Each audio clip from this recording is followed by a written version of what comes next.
Question number 1। आज की class हमारी करंट अफेयर की क्लास है 10 मई की। ये पहले से चले कलर हो रहे हैं आधे अधूरे। मैं क्लास मतलब स्टार्ट कर दिया था मैंने, कुछ तकनीकी खराबी के कारण मुझे दोबारा क्लास मतलब दोबारा बना रहा हूँ मैं क्लास, इसलिए दो चार रंगे हुए हैं, बाकी प्लेन है। तो पढ़ते हैं दोबारा हम। हाल ही में विश्व एथलेटिक दिवस कब मनाया गया? तो 7 मई को हमारा क्या बनाया गया है? विश्व एथलेटिक दिवस। सेकंड क्वेश्चन है, हाल ही में आई रिपोर्ट के अनुसार भारत में कुल प्रजनन दर घटकर कितने प्रतिशत कम हो गई है? तो ये क्या है, 0.2% रह गई है। घटकर कितनी हो गई? 0.2% हो गई। इसका मतलब ये है, अगर दो व्यक्ति, दो पति पत्नी है, उनके दो ही बच्चे हो, तो ये हमारी क्या होती है? न्यूट्रल होती है। मतलब ना तो हमारी प्रजनन रेट घट रही है ना बढ़ रही है, लेकिन जैसे घट जाए, मतलब दो दो पति पत्नी से दो से कम बच्चे पैदा किए जाएं, तो इसका मतलब होता है हमारी जो प्रजनन रेट है क्या घट रही है। अभी 0.2% कितनी घटी है ये हम पढ़ेंगे तो लंबा हो जाएगा टॉपिक, और पॉइंटों में नहीं घटती। हम जब एवरेज निकालते हैं ना बहुत सारे, कि मान लो पति पत्नी का मतलब 1000 लोगों में से उनके सिर्फ 1000 लोग हैं, 500 पुरुष 500 महिला, इन सब का मिला के टोटल 1000 लोग के अंदर से 1000 इनके अगर 1000 बच्चे होते, 1000 अब बाबा कंफ्यूजन रहा, 1000 मेल 1000 फीमेल है, ये आपस में शादी कर ली इन्होंने, तो 500 पति पत्नी आ गए। ये 500 पति पत्नी के जो बच्चे होने चाहिए थे, जो एक पति पत्नी है दोनों से दो बच्चे होने चाहिए थे, अगर 1000 बच्चे इनके हो जाते तो बिल्कुल न्यूट्रल पे काम रहता है। लेकिन अगर इनके बच्चे 750 बच्चे हो, इन 1000 लोगों के 750 बच्चे हो जाए, तो ये क्या है, ये मतलब 1000 पे 1000 बच्चे पैदा नहीं हुए, तो ये क्या है, इनका जो प्रजनन रेट है क्या हो गया? घट गया। ऐसा हो सकता है जो कुछ लोग हैं उनके दो दो बच्चे हों, कुछ के एक भी ना हो और कुछ का एक हो, कट पिट के क्या है, मतलब प्रजनन रेट हमारा कम हो गया। जिसे नहीं समझ आया सीधी सी बात याद रखो, दो पति पत्नी से दो से कम बच्चे पैदा होने का मतलब है कि प्रजनन रेट क्या हो गया? घट गया। अगर दो से ज़्यादा बच्चे पैदा होते हैं तो प्रजनन रेट क्या हो गया? बढ़ गया। आगे, हाल ही में प्रधानमंत्री मोदी ने प्रतिष्ठित वैश्विक व्यापार शिखर सम्मेलन जीटो कनेक्ट 2022 का उद्घाटन कहाँ किया? ये जो जीटो कनेक्ट है, ये एक मतलब व्यापार शिखर सम्मेलन होता है। इसका नाम ही क्या है? जे से जैन इंटरनेशनल ट्रेड ऑर्गेनाइजेशन। और ये कहाँ पे किया? अभी महाराष्ट्र के अंदर इसका उद्घाटन किया। नेक्स्ट है, हाल ही में डिफेंडर यूरोप 2022 और स्विफ्ट रेस्पॉन्स 2022, ये युद्ध अभ्यास किन देशों के बीच हुए? तो जो नाटो है, नाटो तो सबको पता ही लग गया, नॉर्थ अटलांटिक ट्रीटी ऑर्गेनाइजेशन। जो नाटो का मतलब क्या है? जो नाट जाए टाइम आने पे, जैसे यूक्रेन वॉर के अंदर पहले नाटो ने भड़काया यूक्रेन को कि आप एक बार हमारी सदस्य ले लो, फिर तो हम ऐसे उड़ा देंगे रशिया को हवा में। अब यूक्रेन भी चढ़ गया उनके ऊपर, हाँ ठीक है अभी लेता हूँ सदस्य तुम्हारी। जैसे ही सदस्यता लेने के लिए गया, रशिया ने बहुत पहले से कह रखा था उसे कि हमारे नाटो हमें चारों तरफ से घेरने की कोशिश कर रहा है, तो अगर जो यूक्रेन है, अगर ये क्या नाम यूरोपियन यूनियन में जाना चाहता है तो चला जाए, लेकिन अगर ये नाटो में ज्वाइन करके नाटो की सेना बिल्कुल हमारे बॉर्डर पे बिठाएगा तो युद्ध होगा। लेकिन यूक्रेन ने 2015 में भी 14-15 में भी नहीं मानी ये बात, और उस चक्कर में उसका जो क्रीमिया है, आपने देखा होगा मैप के अंदर, वो क्रीमिया या क्या नाम है, रशिया ने एक तरह से छीन लिया था। अब दोबारा इसने इस बारे में जाने की बात करी, तो अब की बार इनका युद्ध छिड़ गया। अगर हम देखें कि यूक्रेन नाटो में जाना चाहिए नहीं, ये इसके दोनों ही पक्ष समझ आते हैं। अगर हम एक इंडिविजुअल की बात मान के देखें, यूक्रेन देश है, हर कोई चाहता है अपने आप को हम समृद्ध देश बने और बाहरी आक्रमण से बच के रहें, इस वजह से वो नाटो में जाना चाह रहा था। ये तो यूक्रेन का पक्ष हो गया, भी अपनी सिक्योरिटी के पर्पज से वो नाटो के अंदर शामिल होना चाह रहा था। यहाँ से हमें क्या, उसकी बात भी ठीक लग रही है। लेकिन अगर हम रशिया के हिसाब से देखें, एक तरह से रशिया की यूरोपीय यूनियन से अनबन रहती है, और जब से कोल्ड वॉर, हम सबको पता है जो कोल्ड वॉर थी तब से स्टार्ट है मामला। कोल्ड वॉर के बाद से नाटो ने क्या नाम है, रशिया को स्पेशली घेरना स्टार्ट किया, कुछ इसके ऊपर सैंक्शन भी लगा रखे थे। और अब जो नाटो था मतलब फुल तैयारी में था भी, किसी भी तरह मैं यूक्रेन को अपने साथ मिला लूँ ताकि मेरी जो सेनाएं हैं रशिया तक पहुंच जाए। तो इस हिसाब से रशिया ने भी अपने आत्मसमर्पण के लिए किया। अगर हम ध्यान से सोचे तो दोनों अपनी जगह क्या थे? ठीक थे। रशिया भी बिल्कुल ठीक था कि मैं उसके बिल्कुल बाउंड्री पे अगर नाटो की फोर्स आ जाएगी, वो भी 30 देश है, सॉरी 27 देश है, क्या नाम है, जो ब्रिटेन है वो तो एग्जिट हो गया, ब्रेग्जिट हो गया उसका, तो 27 देशों की फोर्स उसके सामने आ रही है, और फिर प्लस में ये अमेरिका वगैरह भी है। यूरोपीय यूनियन से निकला, क्या नाम है, ब्रिटेन, नाटो से नहीं निकला, सॉरी मैं थोड़ा गलत बोल गया था। तो इतने देश अकेला रशिया, तो उसे तो अपनी सिक्योरिटी का ध्यान रखना पड़ेगा, तो इस हिसाब से रशिया की बात भी ठीक है। और नाटो नाटो तो एक सैन्य संगठन है, तो अपनी सिक्योरिटी के चक्कर में यूक्रेन भी जा रहा था। तो दोनों तरफ से अगर हम देखा जाए तो पूरी तरह से यूक्रेन भी गलत नहीं है, लेकिन यूक्रेन सही भी नहीं है पूरी तरह से, और रशिया भी क्या है, गलत भी नहीं है, तो 100% सही भी नहीं है रशिया। तो इसीलिए ही भारत ने अभी तक, अब हमने देखा है कि जो इंटरनेशनल मुद्दे थे, इसके ऊपर भारत ने कभी भी ये नहीं कहा कि, अब जैसे हमारे लगाव होता है कि हमारा तो रशिया से लगाव है, हम तो सीधा रशिया की तरफ से बोलेंगे। भारत ने कभी भी ना तो रशिया की तरफ से बोला, और ना ही नाटो की तरफ से बोला या यूक्रेन की तरफ से बोला। फ्रॉम द डे फर्स्ट, पहले दिन से भारत ने एक ही बात कही, अगर भारत किसी भी साइड है तो वो शांति की साइड है। मतलब हम क्या है, हम पीस चाहते हैं, और हम चाहते हैं कि ये आपस में टेबल पर बैठ के बात करें। मतलब भारत ने क्या है, स्टार्टिंग से ही क्या है, पीस, डिप्लोमेसी और डायलॉग, ये तीन चीज़ों पे फोकस किया है यूक्रेन मतलब विवाद के ऊपर, कि हमारी जो मेन फोकस होगा पीस पे होगा, शांति वार्ता होनी चाहिए, डायलॉग होने चाहिए, आपस की आमने सामने बैठ के बात होनी चाहिए, मतलब डायलॉग होने चाहिए। डिप्लोमेसी मतलब जो डिप्लोमेसी सबको पता होगा, जो एक तरह से विचार विमर्श होते हैं ना, कि भाई डिप्लोमेसी तरीका ये होता है कि एक तरह से प्रशासनिक तरीका, कि हमें पता है आपको सिक्योरिटी चाहिए, इसलिए आप नाटो में जाना चाह रहे हो, और यूक्रेन और रशिया को नाटो से प्रोटेक्शन चाहिए। तो ये डिप्लोमेटिक तरीके से कर सकते थे कि एक काम करो, आप यूरोपीय यूनियन में शामिल हो जाओ, हम आपको एक पैक्ट साइन करके देते हैं कि कभी भी हमारी बॉर्डर पे नाटो की फोर्स नहीं आने देंगे हम अपने बॉर्डर के अंदर।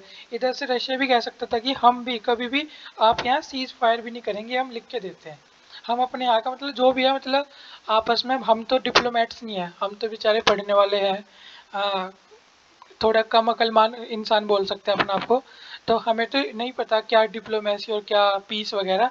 लेकिन भारत का जो चांस था वो यही था कि हम क्या है, डिप्लोमेसी पे रहेंगे, पीस की तरफ रहेंगे, और डायलॉग से ही सारी बातें की जाएंगी।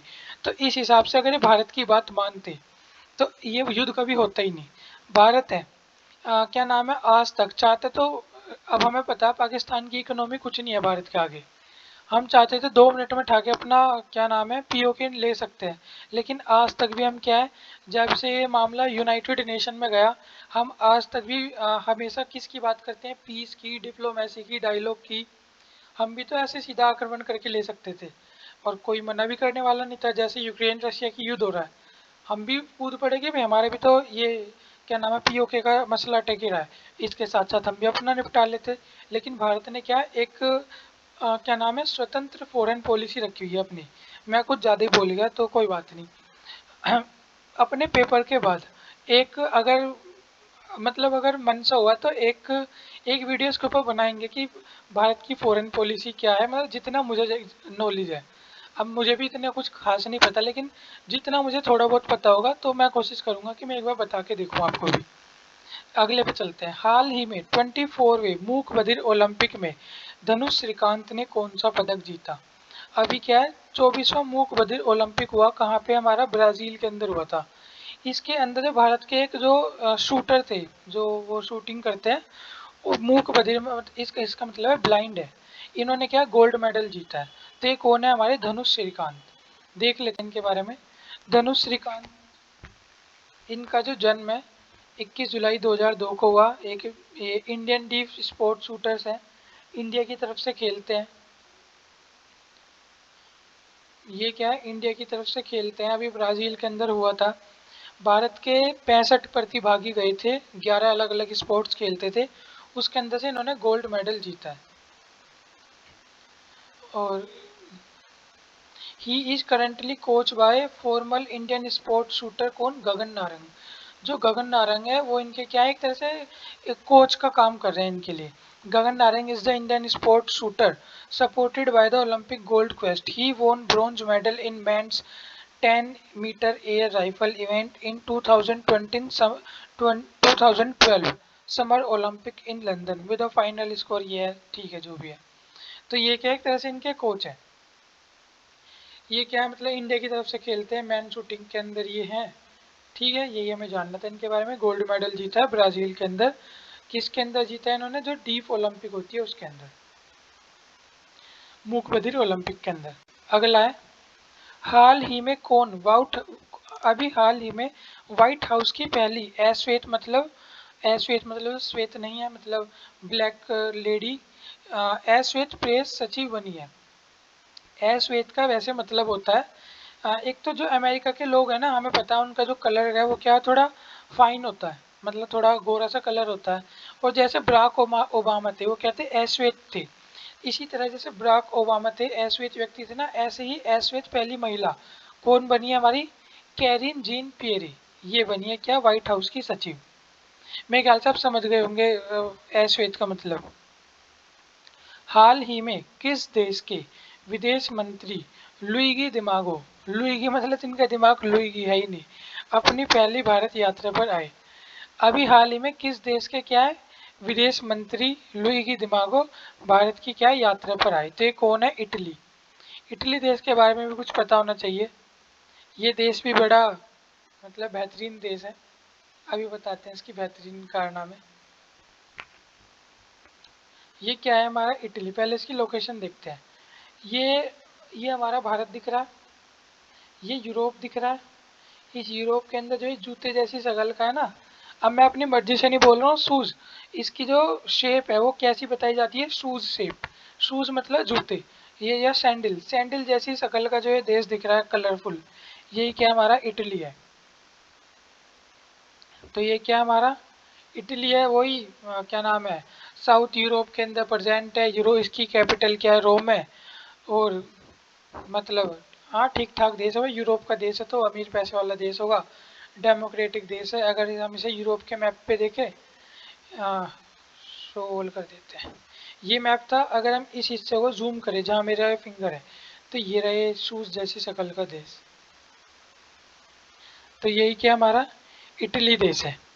ठीक, इसकी राजधानी क्या है, रोम है। एक खास बात, जहाँ ये मेरा कर्सर है, यहाँ ये दिख रहा है ना जो पॉइंट मैंने दिखाया, यहाँ पे एक देश है इसके अंदर ही, जिसका नाम क्या है, इसका नाम है वेटिकन सिटी। वेटिकन सिटी के बारे में क्या है, एक तो ये होली प्लेस है, मतलब एक बहुत ज़्यादा धार्मिक स्थल है, बहुत छोटा देश है। और इसके बारे में यहाँ लिखा हुआ ही दिखा दूंगा मैं। With in area of 49 hectare है, वह 121 एकड़ जमीन पे है ये। इसकी पॉपुलेशन भी 825 लोगों की है। Vatican city, Vatican city state है ये। और क्या नाम है इसकी जो जनसंख्या है, मतलब अभी क्या नाम है, एक सेकेंड रुको भाई। इसकी जो जनसंख्या है भी 11 अप्रैल 2022 की, इनके यहाँ वो होता रहता है ना बराबर जनगणना टाइप। 800 लोग हैं तो 2 मिनट में इनकी जनगणना हो जाएगी। ये क्या है, स्मॉलेस्ट वो है यहाँ, मैं लिखा हुआ दिखा दूंगा आपको। हाँ, it is the smallest state in the world by both area and population. Area हो या पॉपुलेशन हो, दोनों के हिसाब से क्या है ये दुनिया में सबसे छोटा देश है। It is a list of countries that dependency by population. It include sovereign state, independent territory and in some cases ये है, मतलब ये यूरोप का देश है। इटली के अंदर क्या है, ये वेटिकन सिटी है हमारा। और ये है मतलब ये जो इटली है ना, यहाँ जो ये लाइन दिख रही है, ये पॉइंट है ना, ये वेटिकन सिटी। यहाँ पे क्या है, पोप फ्रांसिस बैठते हैं, मतलब क्या नाम है, क्रिश्चियन लोगों के सबसे बड़े जैसे पुजारी होते हैं हिंदुओं में, और मुस्लिम्स में मौलवी होते हैं, इसी तरह यहाँ क्या है, पोप फ्रांसिस बैठते हैं यहाँ। एक होली प्लेस माना जाता है इसे यूरोप के अंदर। बस यही है। पॉपुलेशन थोड़ी बहुत घटती बढ़ती रहती है, डेंसिटी वगैरह मतलब बहुत छोटा है वो है ये। इसका एरिया हम देख ही चुके हैं, कितना है टोटल एरिया, 0.49 किलोमीटर्स का है, मतलब बहुत छोटा एरिया है इसका। ये क्या है, वेटिकन सिटी। संसार का सबसे छोटा देश इटली। और इटली के बारे में एक बात और अब मैं भूल गया था, 2 मिनट में हो जाएगी वीडियो खत्म, तो कोई बात नहीं, जिसे स्किप करना हो वो स्किप करके अगले क्वेश्चन से देख लेगा। इटली के बारे में खास बात और बतानी थी, जब हमारा वर्ल्ड वॉर हुई थी ना, तो जो हमारे दो वो थे, ग्रुप बन गए थे। एक एक्सिस पावर थे, एक एलाइड थे। एलाइड थे जो मतलब मिलके लड़ रहे थे। एक्सिस मतलब जो मेन खुराफाती लोग थे।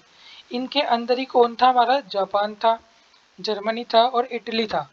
ये इटली पहले तो क्या था, जापान जर्मनी के साथ लड़ रहा था, लेकिन लड़ते लड़ते जैसे से पता लगा ना कि हम हारने वाले हैं, या बाकी सब देश एक साथ हो गए, तो इतना बेहतरीन देश था, तुरंत ही अपना दल चेंज कर लिया इसने। तुरंत जाके एलाइड जो वो थे, सब एक साथ इकट्ठा होकर लड़ रहे थे, एलाइड पावर थी अमेरिका वगैरह, उन सबके साथ जाके बैठ गया और वहाँ से लड़ने लगा। और फिर वो तो जीतने थे ही, जब ये पता थे हारने वाले हैं, उनके साथ लड़के और कह के कि हाँ भाई हम तो जीत गए और हम तो विजयी बन गए। और जो विजय वाले जो जो देश जीतते हैं, तो उन्हें क्या है, मतलब जो राज्य हारते हैं ना, स्टेट हारते हैं, उनसे मतलब कोई उनकी कोई उनके यहाँ का कुछ भी, मतलब जो भी उनके यहाँ की वेल्थ होती है, कोई कुछ लूट के ले जाएगा, कोई उसकी आधी जमीन छीन लेगा, कुछ कर लेगा। तो ऐसे करके ये क्या है, हारते हारते क्या जीत गया था देश, ये दल बदल लिया था, तो इसलिए इस देश को क्या है, दल बदलू देश भी बोलते हैं। और इसकी कोई मतलब इतनी कोई खास इंटरनेशनल मार्केट में इसकी कोई इज्जत भी नहीं करता, दल बदलू देश ही मानते हैं इसे, क्योंकि इसके कारनामे ऐसे थे। और क्या नाम है, बस यही था, यही बताना था इसके बारे में खास बात। हाल ही में भारत का पहला घरेलू हाइड्रोजन ईंधन वाला इलेक्ट्रिक पोत किस कंपनी द्वारा बनाया गया है? ये किसके द्वारा बनाया गया है? कोचिन शिपयार्ड द्वारा क्या है, बनाया गया है। कोचिन शिपयार्ड पता होगा, बहुत सारी चीज बनाती रहता है ये।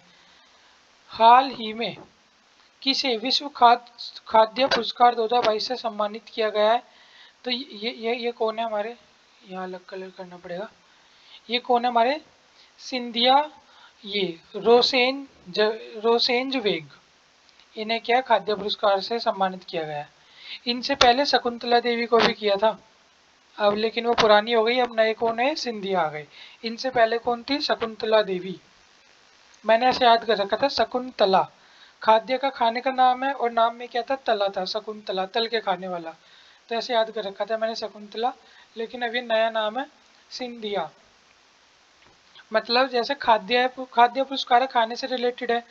और जो कुछ लोग होंगे, मतलब जिन्हें पता होगा, जी हाँ, मतलब जो जिस लोकेलिटी में मैं रहता हूँ उसके आसपास रहते हैं, उन्हें पता होगा, एक संधा गलता है, मतलब एक मीठा व्यंजन होता है, खाने वाला। अब मेरे घर में तो उसे सांदा बोलते हैं, पता नहीं उसे बाकी क्या बोलते हैं। उसके अंदर मतलब बहुत सारी चीज़ डलती है, और मतलब खाने में बहुत टेस्टी और पावरफुल भी होता है, मतलब ताकत के लिए भी खाते हैं उसे। तो जो सांदा होता है, खाने से याद रहेगा सिंधिया, और खाने से क्या है, सांदा। जिसके घर में बनता हो सांदा वो याद कर लेना, जिसे नहीं पता हो वो अपना वैसे याद कर लेना। हाल ही में 12वीं हॉकी इंडिया सीनियर महिला राष्ट्रीय चैंपियनशिप कहाँ पे शुरू हुई? ये हमारी कहाँ पे शुरू हुई? भोपाल के अंदर।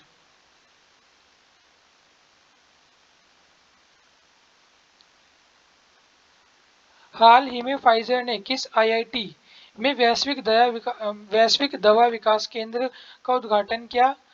फाइजर कंपनी ने किस आईआईटी के साथ किया था? ये कौन है हमारी? आईआईटी मद्रास। मैंने एक दिन आईआईटी दिखाई थी ना, सारी आईआईटी मद्रास ये सुर्खियों में रहती है, देखो आ गई। हाल ही में, अब हाल इसका गायब हो गया, कोई बात नहीं। हाल ही में टाटा मोटर्स ने किसे अतिरिक्त निर्देशक के रूप में फिर से नियुक्त किया है? तो कौन है हमारे? ओम प्रकाश भट्ट। हाल ही में रेलटेल और डब्ल्यूएचओ ने कहा मोबाइल कंटेनर अस्पताल मतलब स्टार्ट किया? ये कहाँ है हमारे? विशाखापट्टनम के अंदर। रेलटेल और डब्ल्यूएचओ मतलब जो रेल के डिब्बे हैं उसके अंदर ही अस्पताल बना लेंगे टेम्परेली। हाल ही में किस संस्थान ने खाद्य संकट पर वैश्विक रिपोर्ट जारी की? तो खाद्य संकट पे कौन जारी करेगा report? The global network against food crisis. इसका तो नाम से सब कुछ क्लियर हो रहा है, तो कोई दिक्कत ही नहीं है। नेक्स्ट है, हाल ही में संस्कृत भाषा को बढ़ावा देने के लिए, एक सेकेंड, संस्कृत भाषा को बढ़ावा देने के लिए किस विश्वविद्यालय ने उत्कर्ष महोत्सव 2022 का आयोजन किया? थे कौन है हमारे? केंद्रीय संस्कृत विश्वविद्यालय, इसके बारे में देख लेते हैं। ये हमारा सेंट्रल संस्कृत यूनिवर्सिटी है। कुछ संस्कृत में लिखा है, जिन्हें पढ़नी आती है तो बता सकते हैं। केंद्रीय संस्कृत विश्वविद्यालय ये इस्टेब्लिश कब हुआ था? 15 अक्टूबर 1970। इसे पहले किस नाम से जानते थे? पहले इसका नाम था राष्ट्रीय संस्कृत संस्थान, अब क्या हो गया? सेंट्रल संस्कृत यूनिवर्सिटी हो गया। इसके अंदर ये ministry of human resource and development के अंदर आता है। BA, BEd, MA, MEd, PhD वगैरह सब कुछ करवाता है ये संस्थान हमारा। और क्या है, संस्कृत को बढ़ावा देने के लिए अभी क्या है, क्या नाम है, क्या उत्कर्ष महोत्सव क्या है इसने आयोजित किया था। तो वीडियो ज़्यादा लंबी नहीं होगी, तो आज की वीडियो इतनी ही। जो वो है हमारी मैराथन है, वो हमारी क्या है, हेल्थ एजुकेशन की है।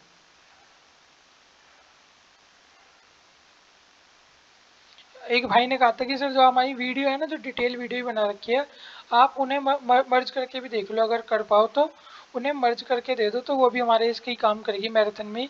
तो मैं कोशिश करूंगा, अगर मर्ज हो पाई तो मर्ज कर लूंगा। मैं बता दूं, पहले एक क्वेश्चन है ना, क्वेश्चन नंबर 18 हेल्थ एजुकेशन के अंदर, वो मैंने गलती से गलत उस पर हाईलाइट कर दिया था।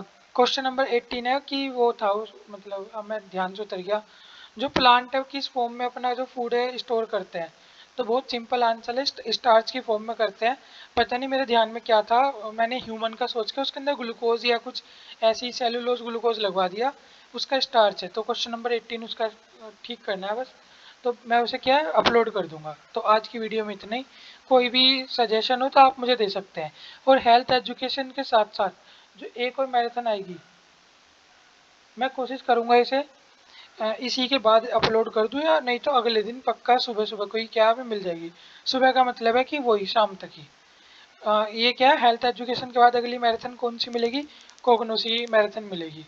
और इसके बाद कौन सी मिलेगी मैं अभी बता देता हूँ, health edu human anatomy and physiology.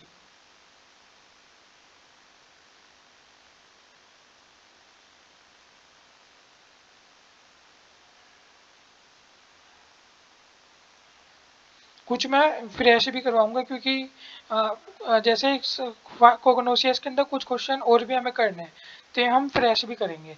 तो मैं बता दूं, अब जो मैराथन आएगी सबसे पहले आपको हेल्थ एजुकेशन की मिलेगी, फिर कोगनोसी की मिलेगी, और फिर ह्यूमन एनाटॉमी एंड फिजियोलॉजी की मिलेगी।